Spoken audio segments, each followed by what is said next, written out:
University of Maryland student Ben Simon and his friends couldn't stand to see good food thrown out on their campus. We basically noticed that some of the extra food from our dining halls was going to waste at the end of the day, and we met with our dining services and asked them whether it would be okay if we, instead of throwing that food away, donated it, and they were on board. So 18 months ago, the students began what they call the Food Recovery Network. Each night, volunteers would show up at a campus dining hall to pick up leftovers and deliver them to area shelters and food banks. When we started, we collected, I would say, a little bit more than we currently do now, so maybe between 100 pounds and 200 pounds of food per night. So far, they have donated more than 23,000 kilos of food that would otherwise have been thrown out. The amount of wasted food was also reduced when school officials removed trays from the dining hall.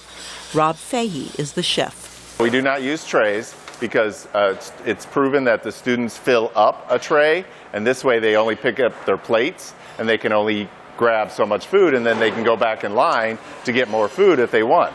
That prevents wastage for that. Nationwide, $165 billion worth of food is wasted each year, according to the National Resources Defense Council.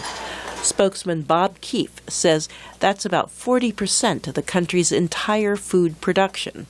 If we could reduce our waste in this country by 15%, we could feed 25 million hungry Americans. That's a huge benefit, and that's what programs like the Food Recovery Network are doing. Christian Life Center is one of the beneficiaries of the students' efforts. Ben Slye is the senior pastor. It's just been amazing to see these students take their own time, their own vehicles, their own gas money, and be able to take an effort like this. Each week we're able, with this food, to probably feed over 100 people.